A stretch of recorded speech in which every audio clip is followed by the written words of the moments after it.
Welcome to my channel, Purposeful Play, where I talk about all things early childhood education. I'm Danielle, and I teach 4K in Wisconsin. And today I'm sharing with you some of my favorite children's books. Sitting on my bookshelf here, and I'm ready to share with you. Let's get started.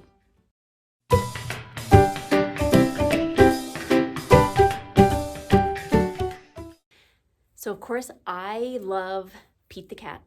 I think Pete has a lot of things to teach us. I love Elephant and Piggy. I love, let's see, some Eric Carle. And I'm just kind of looking through here. If you give a moose a muffin and all those ones. Oh, Jan Brett, I love those ones too.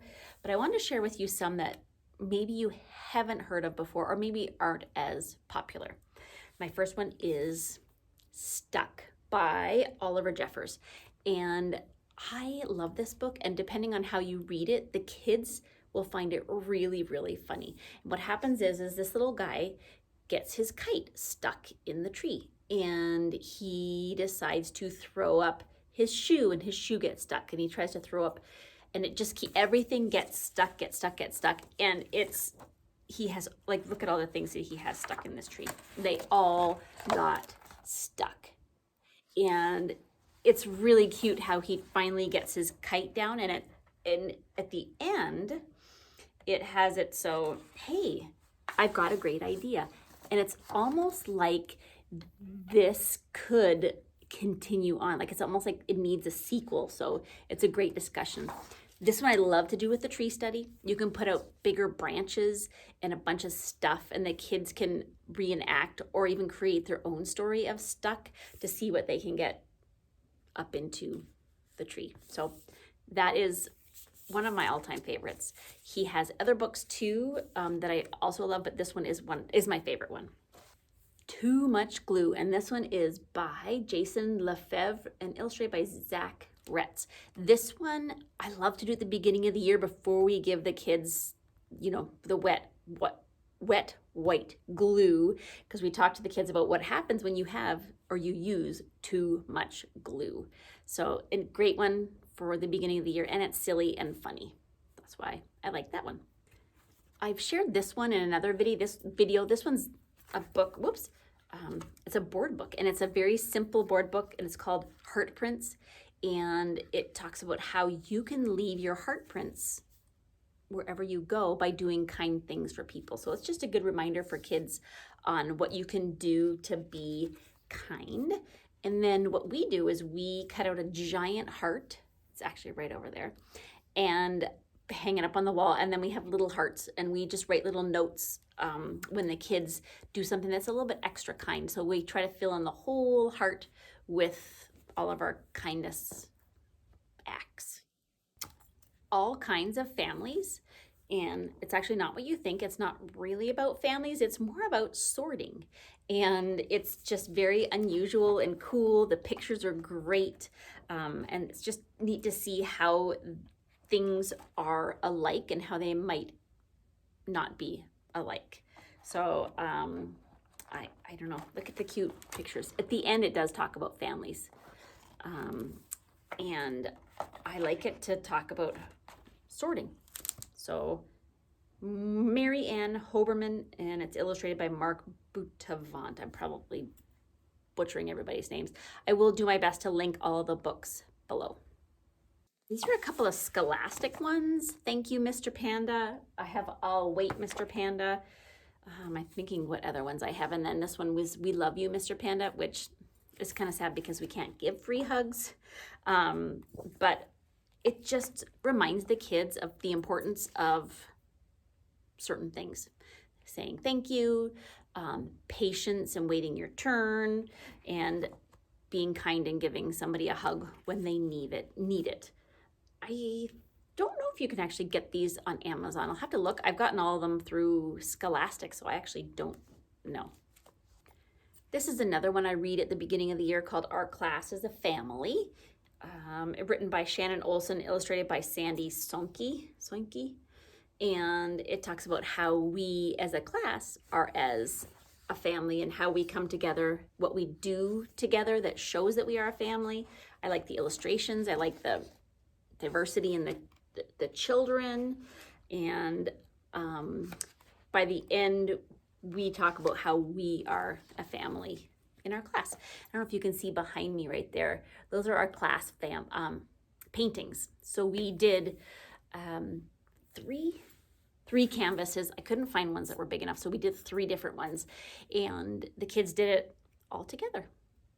The Ravenous Beast by Neam Sharkey. Really cute illustrations, simple but cute. They've got some rhyming stuff in here, and it's really silly of all the things that the animals eat or try to eat because they're that hungry. They're ravenous, and great vocabulary too. I actually ended up making these little things into puppets, so the not puppets, like little stick puppets, so we can retell the story in large group with the kids each taking a turn being one of these guys, and they each have sort of something that they shout out. Like, here's the lion says flip flap doodle, and the cow says moo moo malarkey. So the kids get to say their catchphrase when that is their turn with this book. So it's just silly and fun, and you can get the kids involved in retelling it. The Most Magnificent Thing by Ashley Spires is another one I read at the beginning of the year and actually throughout the year. It's funny.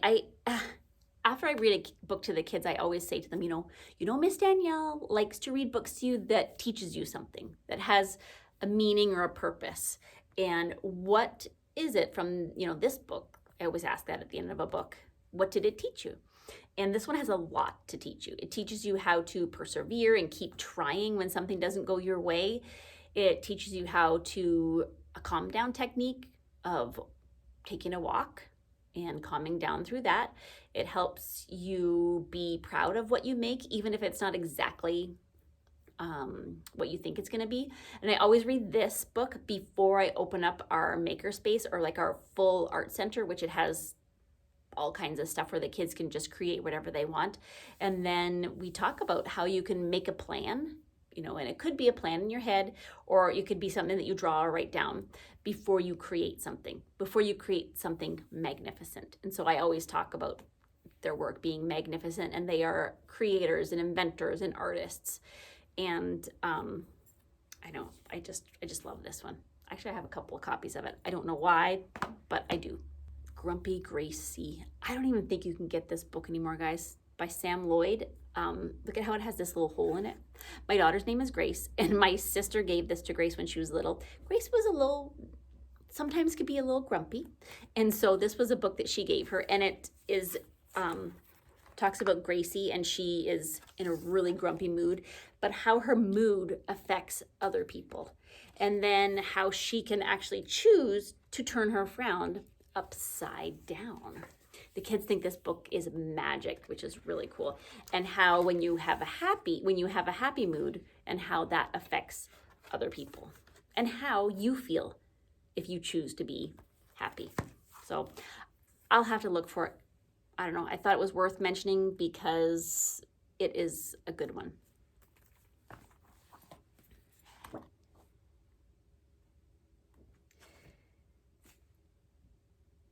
This is one that I got from another teacher this year. So Tell Me About Your Greatness.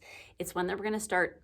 I don't know if I'm going to do it next week or the week after. I'm not sure. But there are character qualities that are in this book. And you spend time talking about each character quality and what that means. And then you talk about, I am kind. I am full of greatness. I am patient. I am creative. And I love the real life pictures that are in this too. Ooh, I just had an idea. What if I took pictures of the kids and we put together our own greatness book? I think I just had an idea. So that's one I think we're going to be starting really soon. Tell Me About Your Greatness. I think those are the books I wanted to share with you this time. I know I have obviously a lot more. These are just my collection. We have a few creative curriculum ones down on the bottom, but these are some of my favorites. I did purchase this year, and I didn't just purchase myself. I put an Amazon wish list out there and shared it with some family and friends. that telling them that I want to expand my books in my classroom to include characters that are more diverse. And so I got a whole bunch of those, and maybe I'll just make a video on those ones that I got. I had so many people that were bought us a book or two for our classroom, which was really, really nice. So I might make a video of just those new ones that I got this year. And then, yeah, this is a shelf of my favorites. And then I made this little curtain. It's just a little tension rod, a little piece of fabric, and then I pull it across when I'm not using it so the kids aren't digging around in this one. After I finished recording that video, I forgot to show you guys that my daughter organized this all. So I have little labels on here with my label maker, and then she made these little laminated book like category separators. So here's my social emotional. These are ones back to school ones. These are my favorites, and I've got some, you know, specific ones on winter, my Pete the Cat section. So I really appreciated her help in organizing my bookshelf. And now I can find things in there a little bit easier instead of digging through all of them. So thank you, Grace, for helping me with that. I think that's it, guys, that I want to share with you today. Stay tuned for more my favorite book videos, because I would like to do another one. Thanks for watching. If you like to give it a thumbs up and hit the subscribe button, and have a happy day.